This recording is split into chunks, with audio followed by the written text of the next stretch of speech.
Hello दोस्तों, मेरा नाम है विकास और आप देख रहे हैं केम आइडिया।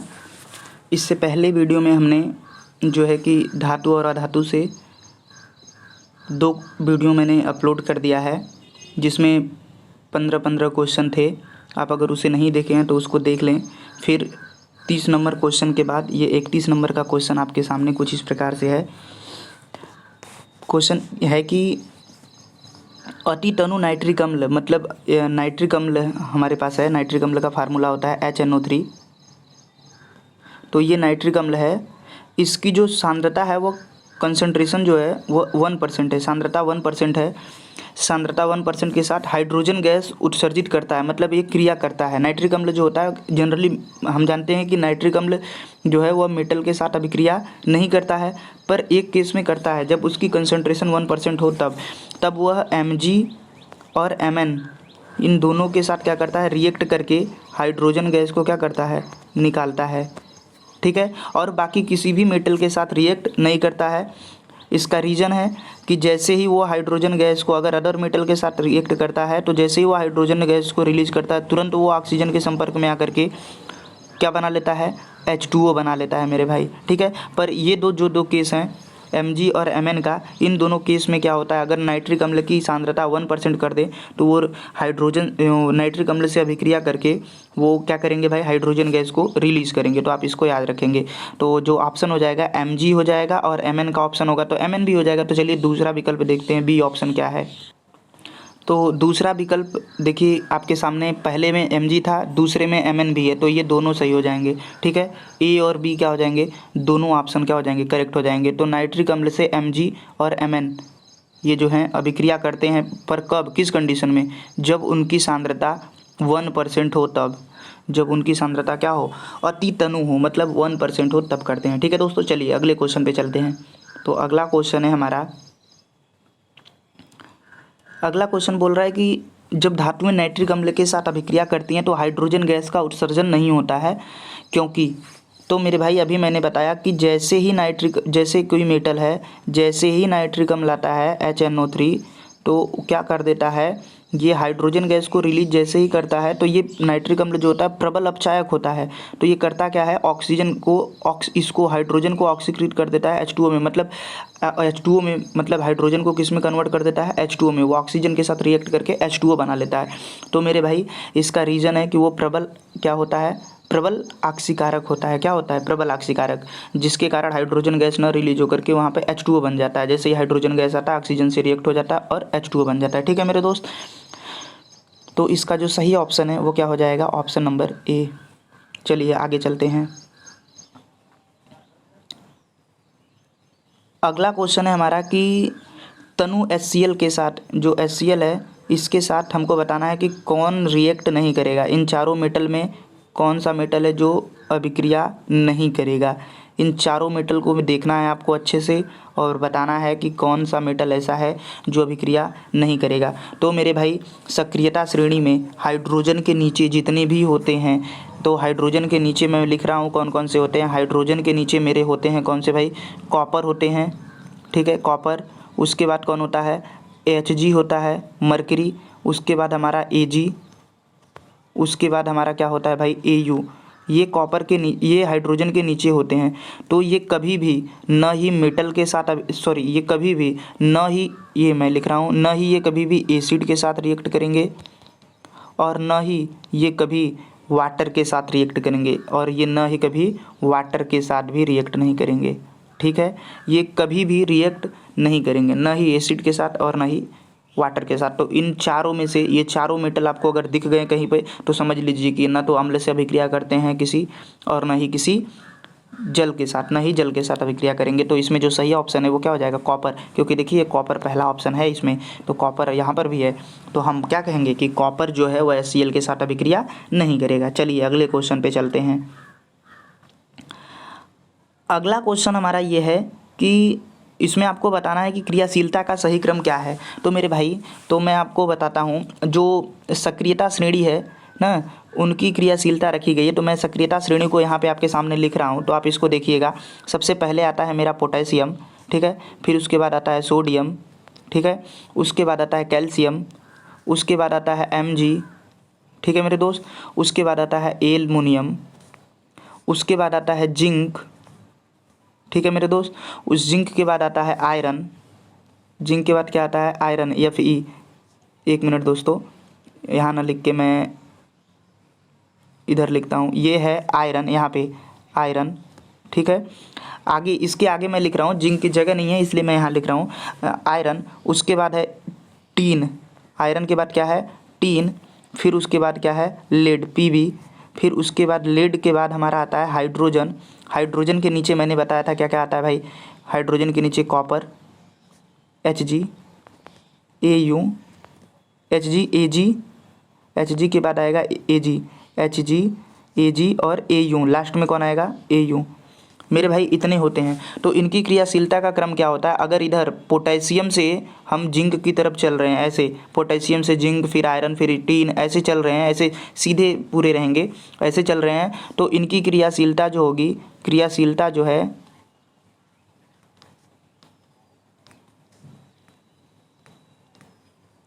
ये जो क्रियाशीलता है, इनकी क्रियाशीलता जो होगी वह घटेगी, क्या होगी घटेगी मेरे भाई। अगर पोटेशियम से सोडियम, फिर सोडियम से कैल्शियम, फिर मैग्नीशियम, फिर एल्युमिनियम, फिर जिंक, फिर आयरन, फिर टीन, फिर लेड, ऐसे ऐसे चल रहे हैं, फिर जाते जाते लास्ट में हम पहुंच जा रहे हैं कहाँ गोल्ड पर, ठीक है Au पे। तो सबसे जो ज़्यादा क्रियाशील होगा वो पोटेशियम होगा, फिर उससे थोड़ा सा कम सोडियम होगा, ऐसे ऐसे। तो मुझे इसी क्रियाशीलता का ऑर्डर बताना है। तो मेरे भाई आप देखिए कौन सबसे ज़्यादा क्रियाशील होगा, पोटेशियम। तो आपके ऑप्शन में पोटेशियम नहीं है, ना ही सोडियम है, ना ही कैल्शियम है, Mg है। तो सबसे ज़्यादा क्रियाशील कौन होगा, अभी फिलहाल में तो Mg होगा। तो Mg वाला देख लीजिए, सबसे क्रियाशील कौन होगा Mg। तो देखिए Mg कौन है, कहाँ पर है, तो Mg पहले और दूसरे दोनों ऑप्शन में है। चलिए ये दो ऑप्शन सही हो सकते हैं, ये दो ऑप्शन तो गलत हो गए अब, ठीक है, क्योंकि पहले Mg आएगा। उसके बाद दूसरी बार कौन आएगा एल्युमिनियम, तो एल्युमिनियम भी दोनों में है, ठीक है, एल्युमिनियम भी आ गया। फिर उसके बाद कौन आएगा भाई, एल्युमिनियम के बाद कौन आएगा, जिंक आएगा, तो जिंक आ गया, फिर आयरन आएगा, जिंक फिर आयरन। तो ऑप्शन जो ए है वो सही है, आप मिला सकते हैं, सक्रियता श्रेणी मैंने लिखा है। तो सबसे ज़्यादा पहले Mg आएगा, फिर उसके बाद एल्युमिनियम आएगा, फिर जिंक आएगा, फिर कौन आएगा आयरन आएगा। तो ऑप्शन नंबर ए में जो है वह करेक्ट मैच हो रहा है। तो ऑप्शन नंबर ए जो हो जाएगा इसका क्या हो जाएगा, करेक्ट हो जाएगा। चलिए दोस्तों अगले क्वेश्चन पे चलते हैं। अगला क्वेश्चन है कि गोल्ड को गला सकता है, गोल्ड जो मेरा गोल्ड है Au, गोल्ड का प्रतीक होता है Au। तो इसको कौन है ऐसा जो सोने को भी क्या कर सकता है, गला सकता है, मतलब पिघला सकता है, ऐसा कहने का अर्थ है यही, गला सकता है। तो भाई सोने को गलाने के लिए हमको पता है कि हम किसका उपयोग करते हैं भाई, एक्वा रीजिया का उपयोग करते हैं। किसका, एक मिनट दोस्तों, एक्वा रीजिया का उपयोग करते हैं। किसका, एक्वा रीजिया, किसका उपयोग करते हैं भाई, एक्वा रीजिया। एक्वा रीजिया क्या होता है भाई, एक्वा रीजिया में होता है HCl प्लस नाइट्रिक अम्ल, HCl प्लस नाइट्रिक अम्ल। HCl और नाइट्रिक अम्ल का जो मिश्रण होता है वह एक्वा रीजिया कहलाता है। इसमें रेशियो होता है, HCl जो होता है वह 3:1 का रेशियो होता है, एक्वा रीजिया कहलाता है। क्या कहलाता है, एक्वा रीजिया। जिसमें नाइट्रिक अम्ल जो हो वो कितना हो भाई, 3 हो, मतलब नाइट्रिक अम्ल की मतलब 3:1 के अनुपात में नाइट्रिक अम्ल की नाइट्रिक अम्ल जो हो 3 मोल हो, ऐसा समझ लीजिए। और HCl जो हो 3 हो और नाइट्रिक अम्ल 1, मतलब नाइट्रिक HCl की जो है मात्रा अधिक हो, ऐसा आप समझिए। HCl की मात्रा जो हो वो अधिक हो और नाइट्रिक अम्ल की मात्रा क्या हो, कम हो। अगर ऐसा रेशियो है कि 1:3 के रेशियो में नाइट्रिक अम्ल और HCl और नाइट्रिक अम्ल का मिश्रण, आप ये जानिए HCl और नाइट्रिक अम्ल का मिश्रण क्या कहलाता है, एक्वा रीजिया कहलाता है। ठीक है दोस्तों, चलिए अगले क्वेश्चन पे चलते हैं। तो एक्वा रीजिया क्या कर सकता है, सोने को गला सकता है। तो मेरे भाई आपके सामने वही क्वेश्चन है कि एक्वा रीजिया कहलाता है। तो मैंने अभी बताया कि जब हाइड्रोक्लोरिक अम्ल को ले लें, HCl ले लें, और उसमें क्या हो HCl और नाइट्रिक अम्ल दोनों का जो मिक्सचर होता है वह क्या कहलाता है भाई, एक्वा रीजिया कहलाता है। क्या कहलाता है, एक्वा रीजिया कहलाता है। यानी सांद्र नाइट्रिक अम्ल और सांद्र सल्फी हाइड्रोक्लोरिक अम्ल और सांद्र नाइट्रिक अम्ल का जो मिश्रण होता है वह क्या कहलाता है, एक्वा रीजिया कहलाता है। अभी मैंने बताया कि 3:1 के अनुपात में हम लेते हैं, तो ये एक्वा रीजिया कहलाता है। क्या कहलाता है भाई, एक्वा रीजिया, मतलब सांद्र हाइड्रोक्लोरिक अम्ल और सांद्र नाइट्रिक अम्ल का मिश्रण। ठीक है दोस्तों, वही क्वेश्चन रिपीटेड है, बस थोड़ा सा घुमाया हुआ है। चलिए अगले क्वेश्चन पे चलते हैं। तो अगला क्वेश्चन है हमारा, हमसे बोल रहा है कि धातुओं को उनकी क्रियाशीलता के अवरोही क्रम में व्यवस्थित किया जाता है तो हमको एक श्रेणी प्राप्त होती है जिसे हम क्या कहते हैं। अभी मैंने सक्रियता श्रेणी लिखा था आपके सामने ना, मैंने लिखा था पोटेशियम, सोडियम, उसके बाद कैल्शियम Mg, उसके बाद Al, उसके बाद जिंक, उसके बाद मैंने लिखा था iron, tin, lead, hydrogen, copper, mercury, Ag, Au। तो मेरे भाई ये जो हम धातुओं को रख रहे हैं क्रियाशीलता के अवरोही क्रम में, मतलब घटते हुए क्रम में, तो हमको जो ये श्रेणी मिल रही है इस श्रेणी को हम क्या कहते हैं। तो मेरे भाई अभी मैंने बताया कि ये सक्रियता श्रेणी है। मैंने कई बार आपको बोला कि इसको क्या कहते हैं भाई, सक्रियता श्रेणी कहते हैं। जब धातुओं को उनकी क्रियाशीलता के क्रम में रखते हैं, अवरोही क्रम में रखते हैं, तो एक श्रेणी प्राप्त होती है। यानी धातुओं को जब उनकी क्रियाशीलता के अवरोही क्रम में व्यवस्थित किया जाता है तो एक श्रेणी प्राप्त होती है जिसको क्या कहते हैं, सक्रियता श्रेणी कहते हैं। ठीक है दोस्तों, चलिए अगले क्वेश्चन पे चलते हैं। अगले क्वेश्चन में बोल रहा है कि इलेक्ट्रॉन के स्थानांतरण से कौन सा बंध बनता है। तो मेरे भाई इलेक्ट्रॉनों के स्थानांतरण द्वारा कौन सा बंध बनता है आपको बताना है। क्या आयनिक बंध बनता है, या उप सहसंयोजक बंध बनता है, या सहसंयोजक बंध बनता है, या सभी टिप्पणियां सही हैं, यानी ऊपर के सभी विकल्प सही हैं, आपको ये बताना है।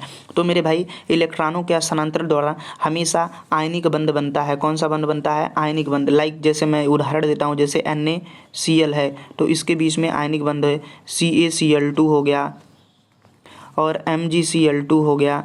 मेरे भाई कैसे पहचाने कि आयनिक बंध है। तो भाई आयनिक बंध का एक सिंपल सा फंडा है कि हमेशा मेटल और नॉन मेटल के बीच में बंध बनेगा। किसके बीच में, मेटल और नॉन मेटल के बीच में।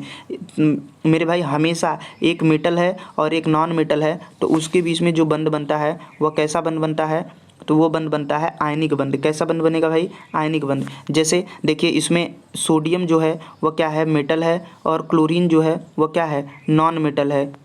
ठीक है, नॉन मेटल है, तो इनके बीच में कैसा बंध बनेगा भाई, आयनिक बंध बनेगा। कैसा बंध, आयनिक बंध। यानी कहने का अर्थ यही है कि हमेशा आयनिक बंध वहीं पे बनेगा। आप देख करके कंपाउंड को पहचान जाएंगे जहाँ पर एक मेटल हो और दूसरा क्या हो, नॉन मेटल हो मेरे भाई। दूसरा बात यह है कि इसमें इलेक्ट्रॉन का स्थानांतरण होता है। जैसे सोडियम के बाहरी कक्षा में आप देखेंगे तो 1 इलेक्ट्रॉन है, ठीक है, और उसके बाद क्लोरीन के बाहरी कक्षा में 7 इलेक्ट्रॉन होते हैं। कितने, 7 इलेक्ट्रॉन। ठीक है, तो क्लोरीन अगर सोडियम का कॉन्फ़िगरेशन करेंगे तो आप 2 8 और 1 आएगा, 2 8 1 आएगा। क्लोरीन का 2 8 7 आएगा मेरे भाई। तो क्लोरीन का क्या आएगा, 2 8 7। ठीक है मेरे भाई। तो सोडियम अपना ऑक्टेट पूरा करने के लिए क्या करेगा, अपना 1 इलेक्ट्रॉन पूरी तरीके से किसको दे देगा, क्लोरीन को। तो जिससे क्लोरीन के बाहरी कक्षा में 7 इलेक्ट्रॉन है तो उसका भी क्या हो जाएगा, 8 इलेक्ट्रॉन हो जाएगा। तो दोनों का अष्टक पूरा हो जाएगा। यानी यहाँ पर सोडियम ने अपना 1 इलेक्ट्रॉन किसको दे दिया, क्लोरीन को। यानी इलेक्ट्रॉन का क्या हो गया, स्थानांतरण हो गया। तो इलेक्ट्रॉनों के स्थानांतरण द्वारा जो बंध बनता है उसको क्या कहते हैं, आयनिक बंध कहते हैं। ठीक है दोस्तों, चलिए अगले क्वेश्चन पे चलते हैं। तो ऑप्शन सही हो जाएगा आयनिक बंध, ऑप्शन ये सही हो जाएगा इसका।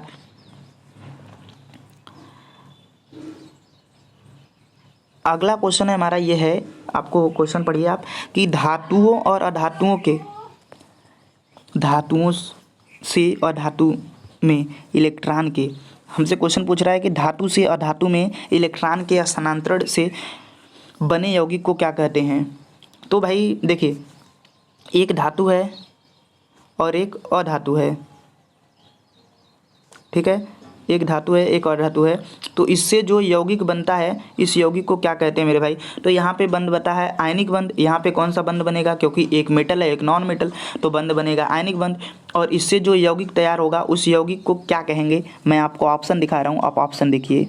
ऑप्शन ये है कि मेटल यानी धातु और अधातु के बीच में इलेक्ट्रॉनों के स्थानांतरण से जो यौगिक बनते हैं उनको क्या कहते हैं। तो भाई उनको आपको बताना है, क्या उनको आयनिक यौगिक कहते हैं, या वैद्युत संयोजी यौगिक कहते हैं, या उपयुक्त दोनों कहते हैं, या फिर इनमें से कोई नहीं। तो मेरे भाई जब मेटल और नॉन मेटल के बीच में बंध बनता है, एक मेटल और नॉन मेटल के बीच में बंध बनता है, तो जो यौगिक तैयार होता है, जो कंपाउंड तैयार होगा, जो कंपाउंड तैयार होगा उस कंपाउंड को हम कहते हैं क्या, उस जिस आयनिक बंध द्वारा बने यौगिक को हम कहते हैं आयनिक यौगिक या वैद्युत संयोजी यौगिक। दोनों एक ही नाम है, आप या तो आयनिक यौगिक बोल सकते हैं या तो वैद्युत संयोजक यौगिक भी बोल सकते हैं। यानी कि जो आयनिक बंध द्वारा जो यौगिक तैयार होते हैं उनको क्या कहते हैं, आयनिक यौगिक बोल सकते हैं या वैद्युत संयोजक यौगिक बोल सकते हैं। उपयुक्त दोनों ऑप्शन क्या हो जाएंगे, इसका सही हो जाएगा। चलिए अगले क्वेश्चन पे चलते हैं। अगला क्वेश्चन ये है हमारा कि निम्न में से किसमें आयनिक बंध नहीं पाया जाता। बहुत अच्छा क्वेश्चन है, हमको बताना है कि इसमें कौन सा ऐसा यौगिक है जिसमें आयनिक बंध नहीं पाया जाएगा। तो मेरे भाई पहला है NaCl। तो आप तो देख के बता देंगे कि NaCl एक ये है मेटल और ये है नॉन मेटल। तो मेटल और नॉन मेटल हो गया एक, तो इसमें कौन सा बंध है भाई, इसमें तो आयनिक बंध है, हमसे पूछा है नहीं है। MgCl2 में ठीक उसी प्रकार से आप देख सकते हैं, MgCl2 में भी देखिए ये मेटल है, ये है धातु, और Mg जो है वह धातु हो गया मेटल, और ये क्या हो गया नॉन मेटल, ये क्या है नॉन मेटल। तो हमसे पूछा है तो इसमें भी आयनिक बंध हो जाएगा। ठीक है, मेटल और नॉन मेटल के बीच में आयनिक बंध बनता है तो इसमें भी आयनिक बंध हो जाएगा। अगला हमारा है, अगला क्या है मेरे भाई, अगला हमारा ये है, अगला ये है कि CaO। तो देखिए कैल्शियम जो है वह क्या है मेटल और ऑक्सीजन जो है नॉन मेटल, तो इनके बीच में जो बॉन्डिंग होगी वो भी कैसी होगी, आयनिक बंध होगा। तो ये भी आयनिक बंध हो गया भाई, ये भी आयनिक बंध। तो बचा कौन, अब HCl बचा। तो HCl में देखिए, तो HCl में मेरा क्या है भाई, हाइड्रोजन भी आप जानते हैं कि हाइड्रोजन भी क्या है, अधातु है। क्या है, अधातु, अधातु है। और Cl भी क्या है, अधातु है। तो मेरे भाई अधातु है। तो दोनों क्या हो गए, दोनों क्या हो गए अधातु। तो ये दोनों अधातु हैं। जब अधातु और अधातु के मध्य में बंध बनता है तो उसको हम कहते हैं सहसंयोजक बंध। तो ऑप्शन नंबर जो डी है वो मेरा क्या हो जाएगा, सही हो जाएगा। यानी HCl में आयनिक बंध नहीं पाया जाता है। इसमें कौन सा बंध पाया जाता है भाई, सहसंयोजक बंध पाया जाता है। कौन सा, सहसंयोजक बंध।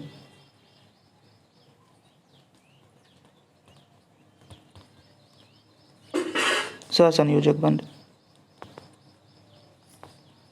ठीक है प्यारे दोस्तों, यानी HCl में कौन सा बंध पाया जाएगा, सहसंयोजक बंध। यानी सहसंयोजक बंध कहाँ पर बनता है, अधातुओं के मध्य बनता है। किसके मध्य, अधातु। दो अधातु रहेंगे तो उनके मध्य में जो बंध बनता है वह सहसंयोजक बंध बनता है। और सहसंयोजक बंध में इलेक्ट्रॉनों की साझेदारी होती है। क्या होती है भाई, इलेक्ट्रॉनों की साझेदारी। इलेक्ट्रॉनों की साझेदारी से जो बंध बनता है उसको हम कहते हैं, साझेदारी से जो बंध बनता है उसको हम कहते हैं सहसंयोजक बंध। ठीक है दोस्तों, चलिए अगले क्वेश्चन पे चलते हैं।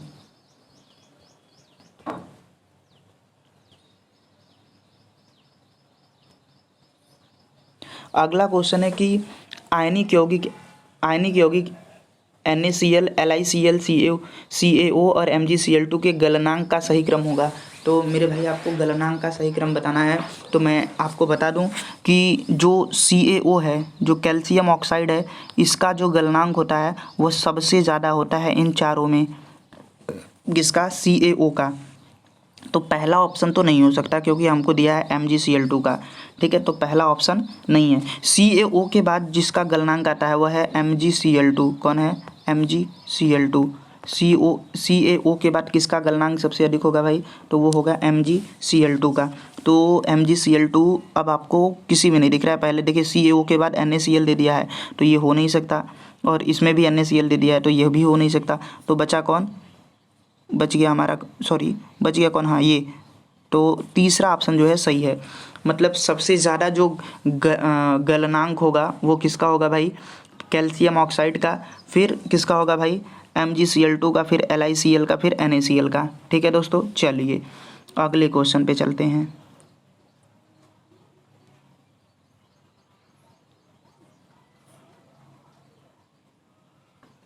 तो दोस्तों यहीं पे वीडियो को समाप्त करते हैं क्योंकि वीडियो लंबा हो जाएगा। तो फिर अगले वीडियो में मैं आगे के क्वेश्चन को आपको लेकर आऊँगा और आप उसको सॉल्व करिएगा। तब तक इतना सॉल्व करते रहिए और प्रयास करते रहिए कि आप ज़्यादा से ज़्यादा, मैं आशा करता हूँ कि आप क्वेश्चन को अटेम्प्ट कर रहे होंगे। वीडियो को देखिए और उसमें आप ऑप्शन को बताइए कि कौन सा ऑप्शन सही है। वीडियो को रोक करके देखिए, क्योंकि ऐसे याद करने से नहीं होगा। आप कुछ वीडियो को देखिए और उसमें ऑप्शन को बताते हुए चलिए। ठीक है दोस्तों, चलिए तब अब मिलेंगे अगले वीडियो में। तब तक के लिए बाय बाय, टेक केयर।